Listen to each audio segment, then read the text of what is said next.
The air now, and this channel will be occupied by WLS. Good evening, everyone. You are now listening to WLS, the voice of Prairie Farmer, America's oldest farm paper, Chicago.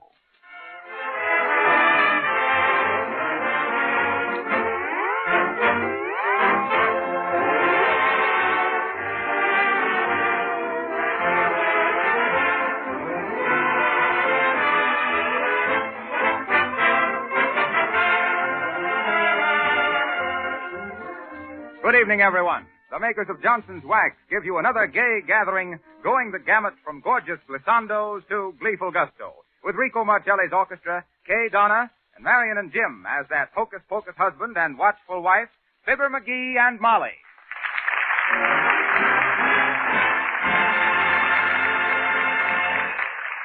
Marcelli and his men give us what might be the Glow Coat song from Linoleum. You do something to me. Pour it on, Rico.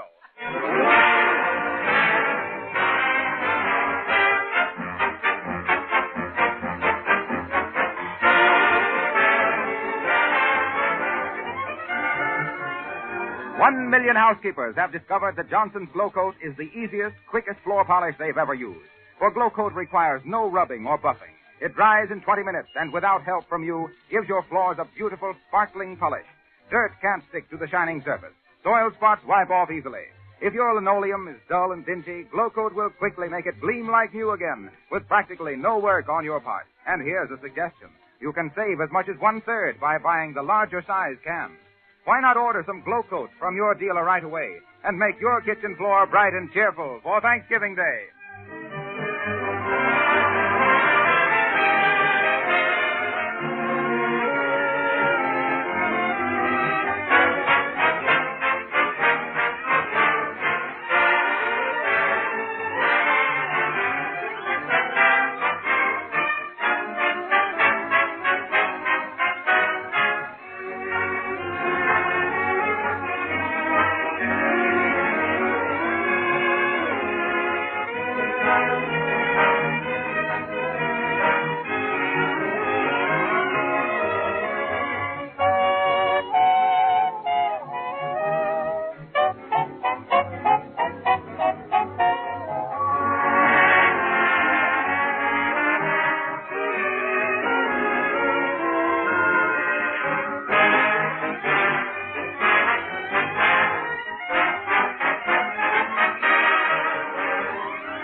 It's a busy day at 79 Wistful Vista. The McGees are getting ready for Thanksgiving in a big way. Molly's in the kitchen, aided by a little Teeny, as Fibber in the living room settles himself in his big easy chair and prepares to read the evening paper. Oh, I had a hound with a very bad habit. Always chased a polecat instead of a rabbit. Hi-ho, don't give up the ship. Let's see what the paper says. New train with diesel engine makes record run over the Rockies. Bet you could make a riddle out of that. If a dozen diesels drove daily from Dallas to Denver... Fibber!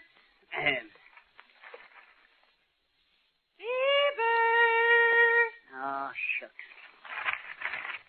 Maggie! Yes, my love. You want me, Molly? Yes, I do. I want you to come out to the kitchen and help me make out... Hey, Molly, did you read here where this here feller suggests the government ought to pay for election campaigns? Shucks, we already got the best elections money can buy. Maggie, quit stalling. Stalling? Why, Molly, you don't mean that, Molly. Just because the feller... On your feet, Maggie. Okay. I was just going to come out to see if I could give you a hand on anything. What you want? I'm making up my list for Thanksgiving stuff whilst my fruitcake is baking. And I want you to write them down as I call them off. Okay. Oh, hello there, Teeny. Hi, Mr. McGee. How you getting along with your work? I'm getting along dandy, I betcha. Mrs. McGee is going to let me make a little pie all by myself. Well, a little pie. Well, now that's something, ain't it? What kind of a pie? Minskin? Hmm? I says you're going to make a minskin pie? Minskin pie, and what might that be, McGee? Mean to say you never heard of a minskin pie, Molly? Half mince and half pumpkin? Why, shucks. When I was camp cook at Camp Custer... You made custard pies, I betcha. I was going to say, when I was camp cook, I always made minskin pies for Thanksgiving. You see, I'd take a can of pumpkin and a pint of mincemeat, mix them up together. Here, hold this box of raisins. Okay. What shall I do with it? And hold this, too. Oh, all right. Now then, we got plenty of raisins, plenty of popcorn. Or is that plenty of popcorn in the box, McGee? I don't know. Let's see. Don't sound like enough to me, Molly. Me either, I betcha.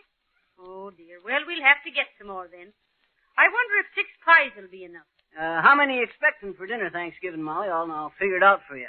12. And how can you figure it? By algebra, Molly. You divide 12 people by 3, 1, 4, 1, 6. What's 3, 1, 4, 1, 6? Oh, that's pie. You get it, Molly? I said you divide... it ain't funny, McGee. Okay. Keep out of that cider. Shucks, can't a feller taste it once? Once? Once, is it? How many times has he tasted that cider, Teeny? Oh, shucks. He tasted one bottle all up, I betcha. Who, me? Why, shucks, Say, what is that smells so good? That's me fruitcake, McGee. It's... No, don't be opening the oven door. Me cake will fall. Oh, shucks, it won't nother. I'd have caught it. You sure would have caught it. From me. Now then, what else do we want? A lot of vegetables, some donuts, walnuts. Are you writing them down, McGee? Nope, I can remember 'em. Donuts, walnuts, and this popcorn. Take this box, Molly. Hey, I never heard of this kind of popcorn. Torpedo brand popcorn. A kick in every kernel. Where'd you get that, Molly? I bought it from a peddler. He said it was real good. Never heard of it. Here, don't set it on the hot stove. Don't worry about that stuff popping. They ain't a pop into a package, Molly. And I ought to know, too. Why, Mr. McGee? Why, shucks, Teeny. On account of because I used to be the biggest popcorn producer at Packer's Point. Why, my popcorn used to pop so loud, I sold more of it on the 4th of July than I did all the rest of the year. Why, when a purchaser picked a package of Packer's Point popcorn, he got... A box of nutmeg. No, sir, he got... Oh, I get it. You want me to write down the box of nutmeg? McGee, we've got to go out and do some shopping. Now, is the car running? You betcha. Runs like a watch. And why not? You bought it on time. Yes, and they give me the works, too. What else we need, Molly? Well, let's see now. We've no turnips, no carrots, no onions, no cranberries. No rubbing, no buffing. Be quiet, McGee. I'm trying to concentrate. Okay. McGee, let the cider alone. I thought you was trying to concentrate. I was just fixing the cork in tight, Molly. Sure, I suppose you was going to pound it in with the drinking glass. No. Hey, Mrs. McGee, if you go out for a ride shopping, can I go with you? Please, can I? May I, Teeny? Oh, you're going anyway, I betcha. Well, we'll be glad to have you come along, and I'll show you how an expert picks vegetables. Why, mind the time I had me a little truck farm down in... Oh, heavenly days. Now, who could that be? How does me hair look? It's okay. It looks dandy, I betcha. I'll go see who it is, Molly. Probably one of the neighbors wants my advice on the house. Oh, hello there, Geraldine. What's on your mind? Hello, Mr. McGee and Mrs. McGee and Teeny. I just ran over to buy a couple of eggs if you can spare them. Oh, yeah. Gerald always calls them prairie oysters. He says they're only good to eat in the months that have Wednesday in them. Wednesday? Isn't that ridiculous? I mean, isn't it really? Well, I guess we can let you have an egg or two, Geraldine, but why... Oh, I know. You're wondering why our chickens don't give us some eggs. Yeah. Well, Gerald says he doesn't know either. He says they're union hens and he doesn't know whether they're laying off or off laying. Oh, Gerald says the cutest thing. Yeah, he does. I mean, he actually does. Mm-hmm. I told him I needed some rutabagas, and what do you think he said? Rutabagas? He said he'd go to the football game Saturday and bag us some rutas. Bag us some rutas. Isn't that just too disconcerting? Yeah. I mean, is it really? Well, thanks for the egg. Oh, that's all right, Geraldine. If you need any oats or hay Oh, or... no, we don't Gerald says he doesn't understand how I get along so well. Well, neither do I. I just made one mistake last week. Oh. I was making some cookies and I used cold cream for shortening. Cold cream, can you imagine? Gerald says I must have been making icebox cookies. Hot stuff. Well, thanks a lot for the McGee's, Mr. Egg. Huh? I mean, thanks a lot for the eggs, Mr. McGee. Oh. Thanks, Mrs. McGee. Diddle, diddle, diddle. Whew. Them eggs will get shell-shocked before she gets home. She talks awful fast, don't she? Yep, teeny fast and to the point. Sure. To the point of distraction. Well, I suppose we better get started, Molly. Now, what in the world? Oh, gee, the popcorn is tough. McGee, I told you not to set the popcorn down on top of me hot stove. Lift it up! Lift it up!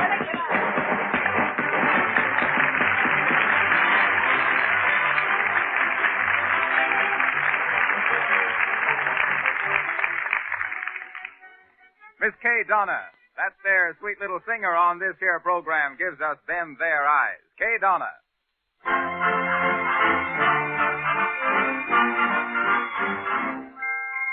I fell in love with you first time I looked into them their eyes. You've got that certain cute way of flirting with them their eyes. You make me feel happy. You make me blue. Ain't stalling, I'm falling in a great big way for you. My heart is jumping, you sure started something with them there eyes. You better look out if you're wise. They sparkle, they bubble, they're gonna get you in a whole lot of trouble. There's no use shirking them, there's danger lurking in them their eyes. For there's danger in your eyes, Shaggy. But I don't care. I'd give up paradise, Chevy, your love to share. Just tell me when and where we'll have our love affair. There's danger in your eyes, Chevy, for me, but I don't care. 'Cause I fell in love with you first time looked through them there eyes. You got that certain way of flirting, them there eyes. You make me feel happy. Oh, baby, you make me blue. Ain't sorry, I'm falling in a great big way for you. My heart is jumping, you sure started something with them there eyes. You better look out if you're wise. They sparkle and bubble. They're gonna get you in lot of trouble. Them their eyes. Them their eyes. Yeah.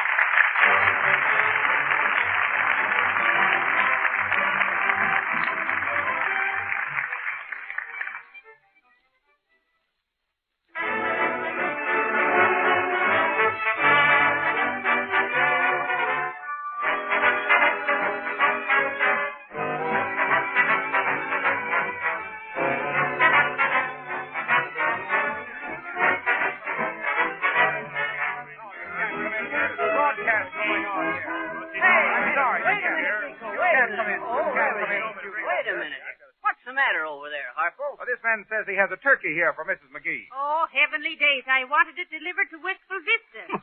Well, shucks, Molly, as long as you're going to get the bird anyway. Might as well get it now as any time. Come on in, boy. Gee, I'm sorry if I butted in, but Mrs. McGee said she wanted the turkey delivered tonight, and I thought... then that's all right, Mr. Bolin. Joe Bolin, ma'am. Sit down over there, Bud, and listen to the rest of the broadcast. Well, what's the matter, Mr. Bolin? Didn't you ever see a studio before? Nope, I never did. Gee, I always did want to sing on the radio. Oh, Are you a singer, Joe? Would you like to sing on this program? Well, I guess I don't mind starting at the bottom.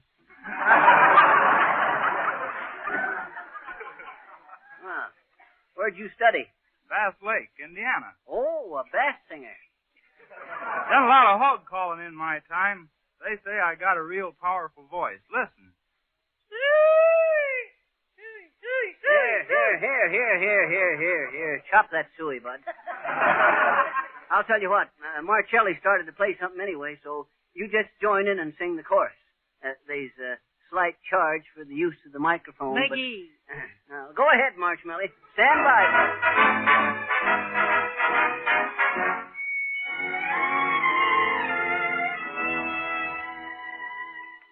Up a lazy river where the old mill run meets lazy, lazy river in a noonday sun.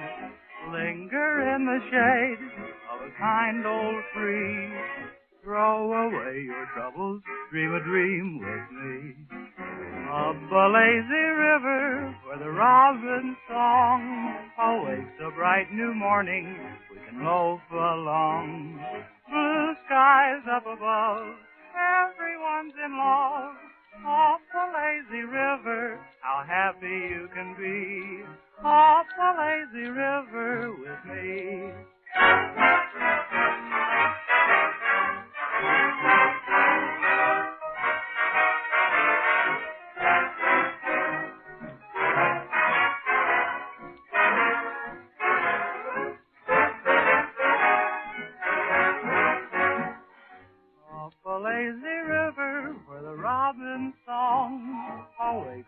New morning, we can loaf along.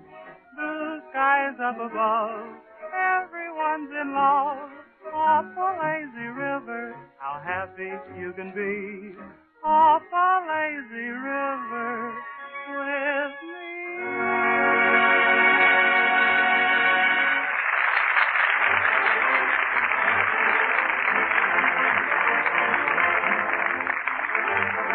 That was Joe Boland, overalls and all. And that was the first time he's ever sung on the air.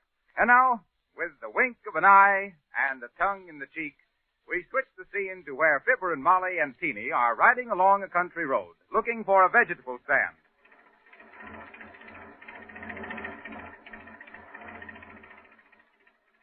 McGee, how much gas did you put in? Oh, shucks, Molly, plenty. 5 quarts anyway. You warming up, Teeny? Mm-hmm. I'm dandy, I betcha. How far are we going? What's that, Teeny? How far are we going? Oh, I don't know, till we come to a... Stop, McGee. Stop the car. There's a vegetable stand. Oh, okay. Gotta get them brakes fixed. My, this looks like they might have all the vegetables and stuff we'll need. You want to get out, Teeny? Yes, please. Shucks, there don't seem to be nobody around here. Blow your horn, McGee. Well, there comes a lady, I betcha. Gee, looks kind of grouchy, too. Must have woke her up or something. Hi, ma'am. Good afternoon. How do you do? I see you have some vegetables and stuff for sale. Yes, we have it for sale, but I'm sure I don't know why, 'cause nobody ever seems to stop and want any. But if you're sure you want something, I'll do what I can, but it probably won't be much. How about some turnips, ma'am? Got any turnips? Yes, I got some turnips, but I don't know if you'll want 'em after you see 'em, 'cause the turnips we got this year ain't done so good. But after all, what I say is the turnip's a turnip, and you can't make a bartlett pear out of it. Step around to the barn, please. Sure, ma'am. Lead the way. Better come around this way. The other side of the yard's kind of tore up. We tore it up 'cause we thought we was going to plant some plum trees, but we didn't. Real optimist, ain't she? Gee, why did she talk like that, Mr. McGee? She probably shouted herself hoarse when Grover Cleveland was elected and never got over it. Whoa! Whoa! Whoa!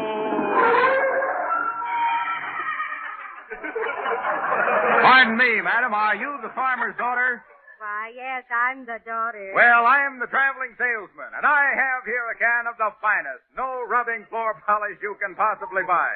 Notice this attractive yellow can. See this lettering, Johnson's Glow Coat. This liquid polish is so easy to use.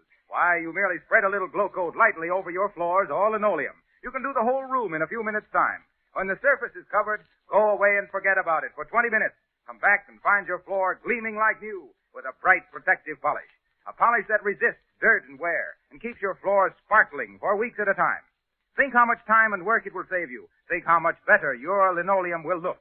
And remember, you don't have to do any rubbing or buffing when you use Johnson's Glow Coat, the remarkable liquid floor polish made by the makers of Johnson's Wax. And now, if you'll excuse me, folks, I've got some more calls to make, so I'll be running along. Oh, come on. Easy there, easy. Whoa, easy there. No. Whoa, no. Whoa. What's the horse's name, mister? No. No rubbing, no buffing. So long, folks. Giddy up there, What a steed the boy has there. Real nice farm you got here, too, man. Yes, but it ain't what it was for. The chinch bugs and the wheat rust and the corn borers got it. What kind of vegetables you say you wanted? Oh, some turnips and some carrots and some squash and maybe a pumpkin or two. Look at the chicken, Mr. McGee. Yeah, that's a Plymouth Rock hen, Teeny. You can always tell Plymouth Rocks on account of because they's always eating gravel. That's a pheasant. Oh. That's a pheasant, Teeny. You just look over the vegetables if you want and pick out what you need, and if you don't see what you want, never mind, 'cause we probably ain't got none anyway. All right, well, now let's see some turnips. This here kind of reminds me of a farm I used to have, ma'am. Yes, sir, I thought you'd like to hear about it. My farm was the biggest one in the state. 20 round miles. You mean 20 square miles, McGee? Nope, round miles. We figured in round miles on account of the crop rotation. That there harness on the wall there reminded me. I had me a team of horses once. Used them to haul gunpowder for the government. Never forget one time I was jogging along in a light buckboard loaded down with gunpowder when I lit my pipe and tossed the match behind me, right into the gunpowder. Well, I hope your horses was better than the poor brutes we got. They're so lazy, we have to lay 'em down on the ground to shoe 'em. What was you saying about the harness? Oh, nothing. That just reminded me of the gunpowder and me tossing a lighted match into it. Well, ain't you interested in what happened, ma'am? No, I guess not. Well, I am, Mr. McGee. What happened? Shucks, plenty. Burned half the gunpowder up before I could stomp her out. This ain't funny, McGee. Well, how you coming, Molly? All right, McGee. I think these are real nice vegetables, man. Oh, I guess they're all right, only we don't eat so much. We eat what we can, and what we can't eat, we can. What's your name, little girl? Teeny. Real nice young'un, ain't she, ma'am? Oh, I guess she is. Seems though her cheeks are real red. Looks kind of feverish. Don't seem so full of life and play like I was when I was a girl. Are you finding what you want, lady? Sure, McGee, you can start carrying this stuff out to the car. Okay. But maybe we better get it all together first, and then you can tell better how much you owe. You mean then I can help you carry it? Oh, why, shucks, Molly, I never thought of such a thing. Have apple, Teeny? Thank you. Those are real good apples, only I wouldn't eat it till you wash it off, 'cause we spray 'em with arsenic, and folks say it ain't very good for you to eat arsenic. So, my goodness, I don't know why not. The pigs seem to thrive on it. It's real cold today, ain't it? Yes, it is. And just this kind of a day I had me that funny experience with the rawhide harness. You want to hear about it, ma'am, whilst Molly finishes picking out the vegetables? Don't step in the whitewash bucket there, little girl. All right, thank you. I won't. I thought you'd want to hear about it. Well, sir, this here harness I had was made of rawhide. Real good and strong, too. Only one day, a day just like this here one, I was driving home and a pelting rain come up. Up or down, Mr. McGee? Oh, don't be so fussy, Jimmy. Well, sir, that there rawhide harness begun to stretch inch by inch, foot by foot, as it got wetter and wetter, till the horses was 30 foot ahead of the wagon. Well, I think that'll never do. So you know what I done? Try them onions, too, lady. Well, sir, are you listening to me, ma'am? Not very close. Well, sir, when that there harness started stretching, I leapt off the wagon, run ahead, and got onto one of the horses and rode him home. By that time, the harness had stretched so much that the wagon was away out of sight behind. So I unhitched, put the team up, and tied the reins around a stump into the front yard. And say, the next morning I got up an hour or so after sunrise, which the heat of the sun had started to shrink the harness again, and I was just in time to look out the window and see the wagon pull into the yard. Don't you see? The sun had dried her out and took up the slack in the harness. What do you think of that? Seems to me a body ought to be more careful than throwing a match in a wagon load of gunpowder. Yes. No. Say, what? Oh, shucks.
Well, we hope that Fibber and Molly and all of you have a happy Thanksgiving, and that you'll be with us next Monday night at this same hour, and that you will have recovered from that turkey dinner enough to... Hey, Harpo. Well, Fibber, are you in again? I just wondered if you know anything about the zoology. Zoology? Why, of course. What do you want to know, my boy? Well, sir, I was just figuring, son.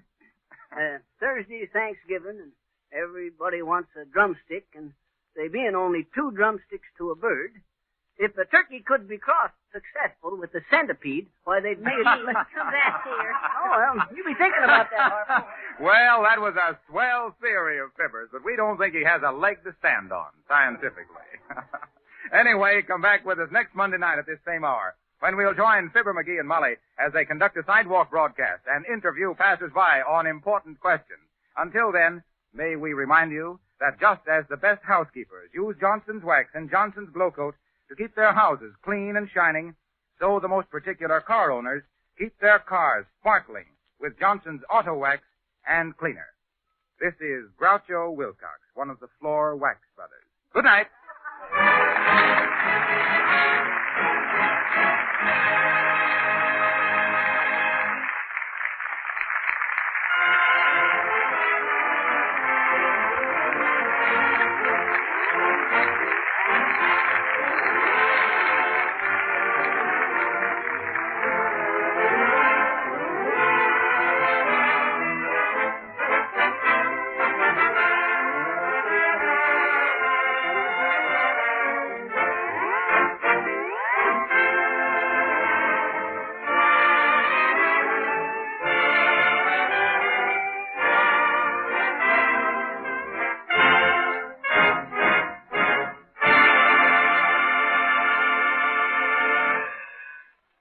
This is the National Broadcasting Company.